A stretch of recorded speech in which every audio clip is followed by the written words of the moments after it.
کچھ لوگوں نے نا پکا ذہن بنا لیا یہ کہنے کا کہ ہاتھ بڑا تنگ ہے، پکا۔ آپ جس وقت پوچھ لیں ان کا ہاتھ اور بڑا ہی زیادہ تنگ ہے۔ آپ یقین کریں، بہن کا جو خامند ہے وہ کہہ رہا ہے جا حصہ لے کے آ، تیرے بھائیوں کی کمائی تو نہیں، تیرے ابا کی ہے، لے کے آ۔ وہ بیچاری اس کی منتیں کر رہی ہے، کہتی ہے اگر جاؤں گی نا تو وہ کہیں گے حصہ لے جا، آج کے بعد ہمارے گھر نہ آنا، میرا دروازہ نہ بند کرو، مہربانی کرو۔ اور بھائی سے بات کرتی ہے تو کہتا ہے ہاتھ ہی بڑا تنگ ہے، جب ٹھیک ہوگا تو دے دوں گا۔ نہ کریں یہ ظلم۔ ہمارے اپنے تڑپتے رہتے ہیں اور ہماری دولتیں اندر پڑی رہتی ہیں، ہمارے اپنے چھوٹی چھوٹی ضروریات کے لیے پریشان ہوتے ہیں، لیکن ہم بڑے بڑے بہانے ہیں ہمارے پاس، کہتے ہیں یہ نکما ہے، یہ نکھٹو ہے، یہ کام نہیں کرتا، اس میں فلانا ہے، بے فلانا ہے، بلہذا میں نے نہیں ساتھ چلنا۔ اظہار جب آپ کے اندر پیدا ہوتا ہے نا، اظہار، جب کسی کے لیے آپ حساس ہوتے ہیں تو آپ کو بھی سرور حاصل ہوتا ہے۔ نہ کریں یہ کام کہ آپ کو اللہ نے وسعت دی ہے اور ہر وقت آپ ہاتھ تانگ ہونے کا رونا رو رہے ہیں، ہر وقت آپ یہ کہہ رہے ہیں میں بڑی آزمائش میں ہوں، جب خدا نے آپ پہ نہیں ڈالی۔ تو اتنے جھوٹ بولنا صرف اس لیے کہ میرے پیسے بچ جائیں، صرف اس لیے کہانی سنانا کہ حالات میرے بڑے خراب ہیں کہ کوئی بندہ میرے سے کوئی تھوڑا بہت قرض نہ مانگ لے۔ سنو، نبی پاک صلی اللہ علیہ وسلم کے پاس مہمان آ گیا، بخاری مسلم ہے، حضور نے ازواج مطہرات کے گھروں میں پیغام بھیجا کچھ چیز ہے ضیافت کے لیے، یا رسول اللہ کچھ بھی نہیں، یہ دو جہاں کے شاہ ہیں اور پاس کچھ رکھتے نہیں، دو جہاں کی نعمتیں ہیں ان کے خالی ہاتھ میں، یا رسول اللہ کوئی چیز بھی نہیں۔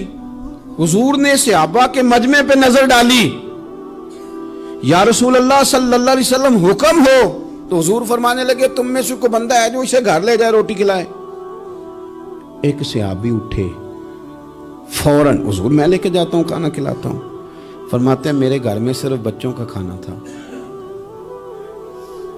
یہ نہیں کہ فریزر بھرا ہوا ہے نعمتوں سے، صرف بچوں کا کھانا، یہ نہیں کہ کسی کو دیکھ کے اپنی ہنڈیا پہ برتن دے لیا، صرف بچوں کا کھانا۔ کہتے ہیں گھر گیا، بیوی سے کہا کیا کیفیت ہے؟ کہنے لگی بچوں کی روٹی ہے۔ میں نے کہا بچے سلا دے،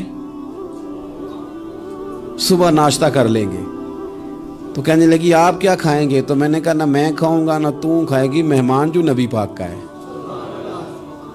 کہا اچھا، اب ذرا تجویز دیکھو میاں بیوی کی سوجھی آپس میں۔ کہتے ہیں کھانا لگا دینا، کیونکہ ایک آدھ بندے کا کھانا ہے۔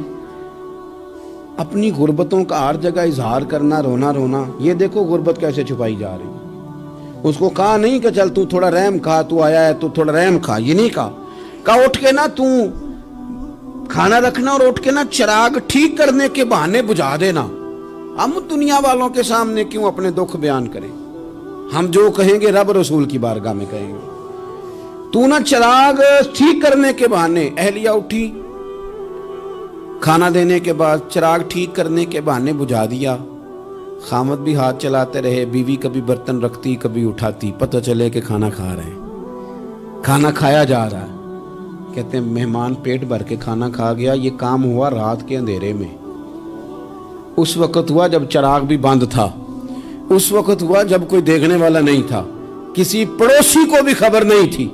فرماتے ہیں صبح کے اجالے میں اس مہمان کو لے کے مسجد نبوی میں نے قدم رکھا تو نبی کریم نے فرمایا رات جو تم نے کام کیا ہے نا اسے دیکھ کے میرا رب بڑا مسکرایا ہے، اللہ بڑا مسکرایا ہے۔ اللہ تر دامنی پہ شیخ ہماری نہ جائیے، ہم دامن نہ چھوڑ دیں تو فرشتے وضو کریں۔ یہ شان ہے صحابہ کی۔ نبی کریم علیہ السلام نے فرمایا رب رات مسکرایا تیرا یہ انداز دیکھ کے، اور اس نے قرآن نازل کیا وَيُبْصِرُونَ عَلَىٰ أَنفُسِهِمْ وَلَوْ كَانَ بِهِمْ خَصَاصَةٌ۔ کچھ لوگ وہ ہیں جنہیں بڑی بھی ضرورت ہو تو دوسروں پر احسار کر دیتے ہیں، قربانی دے دیتے ہیں۔ رب مسکرایا ہے، اندر پیسے رکھے ہوئے ہیں، اندر پیسے رکھے ہوئے ہیں، اور بہن آ کے منت کر رہی ہے کہ بھائی حالات بڑے خراب ہیں، تھوڑی سی مہربانی کر۔ تو کہتے ہیں بہن پردہ ہی ہے بس، کیسے بتاؤں تجھے حالات، تجھے کیا بتاؤں کام کتنی مشکل سے چلتا ہے، یہ پردہ یہ بس۔ بہرحال اگر تو نے کہا ہے نا 50,000 تو میں زیادہ نہیں کوئی 20 کو دے دوں گا تجھے، وہ بھی خاصی نیکی کر کے، وہ بھی بتا سکھا کے۔